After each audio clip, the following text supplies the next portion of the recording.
সন্ত্রাস পাইলে কি করবে? এটাই তো বোঝায় না। আর চান্দাবাজ চান্দাবাজ তো পিচ্ছি, খালি পিচ্ছি। আর দুর্নীতি দুর্নীতির আর আত্ম ভাইজা দিতে হবে কাটিয়ে পারছে। ইনশাআল্লাহ। কারণ আমাদের 1,000 টাকা বাইরে দিতে হবে। আমাদের বাচ্চারা ওদের হ্যাঁ। জীবন দিছে কি? জীবন দিছে। এদের জন্য নাকি? ঠিক। চাঁদাবাজি করলে পিঠা, কোনো কথা নেই। সবাই থাকতে হইব। বাস রেডি করবেন। একদম।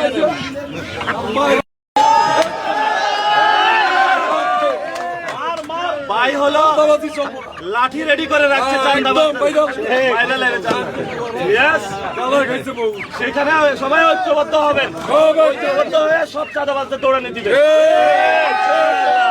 ভাইয়ের সাথে একটু কথা বলা যায়। ভাই, আমি নাসিরউদ্দিন পাটোয়ারি, এখানে সংসদ সদস্য পদপ্রার্থী। আমাদের জন্য দোয়া করবেন। আর আরেকটা বিষয় হলো, আপনারা যেভাবে মানুষের চুল টুল পরিষ্কার করেন, আমরা এই যে ঢাকা ৮ আসনটা পরিষ্কার করতে হবে। অনেক জঞ্জাল জমে আছে ঢাকা ৮-এ, ধুলা বালি কাদা সবকিছু এখানে অবস্থা খারাপ। এই যে মতিঝিলের পিছনে নাকি একটা ডোবা, ওটা থেকে শুধু মশা জন্ম হয়। সবকিছু পরিবর্তন করতে হবে। আপনারা আমাদের জন্য দোয়া করবেন।